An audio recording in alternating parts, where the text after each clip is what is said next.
So this tweet got my attention the other day from an SMP MSP, and admittedly I don't know an awful lot about Hamza Yusuf personally, with me first coming across him in a video that I'll come to in a second. But this tweet from him, at first glance, may come across as nothing really out of the ordinary, hence the amount of retweets and favourites on top. But it's not entirely the harmless tweet that many have come to think that it is. In fact, it's quite telling, in my opinion. Why do Tory Home Secretaries, who are themselves the children of immigrants, love to take away from future migrants the opportunities given to their parents? As a child of an immigrant, I cannot tell you how obscene this is. So, if the children of immigrants become politicians, they should be open to more immigration, purely for being the children of immigrants. So not only is he lumping all immigrants into a collective, technically, he's also suggesting that he's part of said collective. You know, it would be obscene to disallow fellow immigrants into the country for no other reason apparently, other than the fact that you're the child of an immigrant. Yet in the next breath, you'd be swiftly reminded that he was born here, he's just as Scottish as I am. And if that were the case, then surely loyalties and priorities and the focus should be on and with Scottish people, his fellow Scots or whatever. I mean, it doesn't strike me as any different to a white nationalist, let's just say, as their focus would mainly, if not completely, be on the well-being of whites within their country.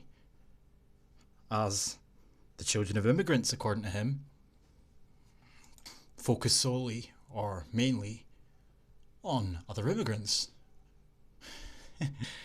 You know, it's similar to Anas Sarwar, a Scottish Labour MSP who, throughout the past few years, I've made several videos on because of his attacks on certain sectors and their lack of sufficient levels of so-called diversity. Yet in the next breath he claims to be a passionate born and bred Scot. When it suits them though, just the same as Hamza Yusuf, apparently, they're the children of immigrants, or they're part of the BAME community. You know, if he was a passionate Scot, then why is all of his political time and effort put into issues surrounding what he claims to be Islamophobia, the so-called BAME community, constantly focusing on diversity or lack of it? And let's not forget the role that Anas played in introducing the Tackling Racism in Scottish Schools toolkit, which is just nothing short of progressive far-left bullshit. You know? Well, earlier I brought together Mr Sarwar with his fellow Glasgow MSP, the Justice Secretary Hamza Yusuf, to continue our coverage of the 20th anniversary of devolution. Both men told me the problem of Islamophobia has got worse, not better, in the years of Holyrood government. In the 2 decades since the creation of the new Scottish Parliament, more than 300 people have been elected to serve as MSPs, but with the exception of just 4 politicians, they've all been white. So why have there been so few Asian and no black MSPs? Probably got something to do with the fact that up until very recently, in fact, Scotland was all white. You know, in 2011, the population percentage of BAME individuals living in Scotland was just 4%. So 96% of the population were white. I don't know how much specifically, off the top of my head, were from European Union immigration or the descendants of immigrants from those countries and how many were actually Scottish. But the point is, there was 4% that were not white. So it stands to reason that 20 odd years ago, that percentage was probably a lot fucking smaller. But of course, it's got to be for some other reason.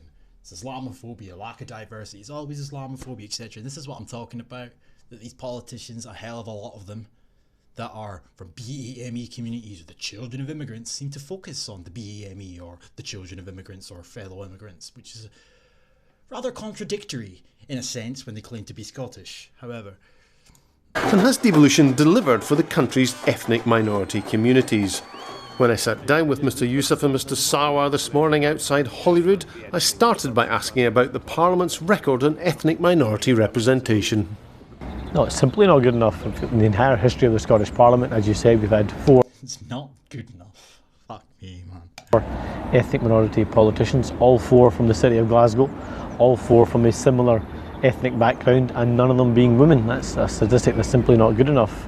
And actually, if you look at Scottish Westminster representatives, we don't have a single ethnic minority representative from Scotland in the House of Commons. That's a sign that things have, at the very worst, have stagnated or got even worse, which is not good enough. I assume that you agree with that. What do you think could be done? I agree entirely with it. I'm sitting here with Anas, who I consider to be a friend as well as a colleague. As well as political rivals? As well as political rivals. Yeah, I was saying, Hamza, we've not argued since 2014. Though it might be coming yet, but the point being that even Anas and I, represented as the diverse representatives in that parliament, are not particularly diverse amongst ourselves. We're 2 ethnic minority from a subcontinent backgrounds, males in our mid-30s. He is older, in our mid-30s. Actually, in fact, I've looked at where your father comes from and where my father comes from. We come from the same region in Pakistan, let alone diversity within that country. So, even though we are 2 BME representatives, I'm afraid within ourselves there's not much diversity. So what can be done about that? Well, political parties, I have to say, have a huge role to play. My own party included within that. We've got opportunities, of course, with the 2021 elections not too far around the corner. I think we can learn from other parties. I think Anas has put some proposals forward in the past which we should give some serious consideration to. Of course, those proposals, of course, being centred around similar to what Helmet Head introduced with the 50-50 representation, but there should also be a diversity quota on top of that, purely for the fact that there's a lack of BAME representation. But again, as I said, it's rather strange in a way they other themselves, but yet accuse anybody that dares open their mouth or who they deem to be so-called far-right extremists. They're the ones that get accused on a regular basis of othering. But it's these people that do it themselves. Is it something that has to be done by the parties? It's not something that we're celebrating 20 years of devolution. It's not something that the Parliament could legislate for or insist on. It has to come from the parties. Look, I think it's difficult to legislate on because you then get into a different argument around quota systems and all that. That's exactly what he was asking for. But I don't know if him coming away with the quota system suggestion was at a later date to this video. Because as I said, this is when I first stumbled across Humza Yousaf in this video. And this was at the start of the year, around April. Anyway. The rest of it, and it looks like you're saying that they don't have the ability, they don't have the talent, and therefore we've got to create legislation to get people from ethnic minority backgrounds into the Parliament. The reality is the talent exists, the interest exists, the opportunities don't. Because they're minorities, so there's less opportunity. That's the point. See, it's strange how they jump between the two. The fact of the matter is they're a minority, so if you're going to compare said minority to, say, 50 white people applying for the same job or the same political post, there's a 1 in 50 chance of that person getting it. But of course, that is the obvious reason as to why a lot of the time it appears as if there is a lack of representation for nefarious reasons. But to come across and say that it's simply not good enough and that things have stagnated, if not become worse in recent times, it's just ludicrous. That's by your own admission. It's because these people are minorities that opportunities are statistically more difficult to obtain. And therefore political parties have got to help create opportunities and create platforms for people from diverse backgrounds to come be representatives, be candidates, and hopefully come and speak for the whole of Scotland in the Parliament. Well, a case for some kind of system of, is the word quotas, of some kind of system so that more people from black and minority ethnic backgrounds come in?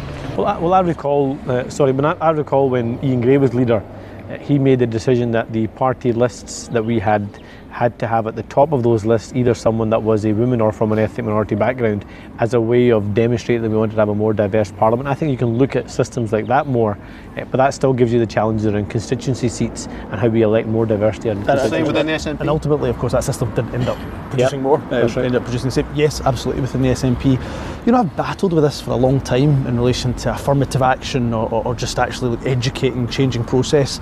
And I used to be at the point, because of my own example, and I got to where I got to without, any kind of affirmative action, I thought, well, you know what, it's not needed. I actually have a differing view because I'm kind of tired of talking about it. And interestingly, from the SNP's point of view, our number of female MSPs was terribly low, really drastically low. And we talked and talked about creating more opportunities and more mentoring. I'm not saying that doesn't work, but I remember at the conference where we passed the resolution that any SNP MSP that was standing down in the 2016 election be replaced by a female.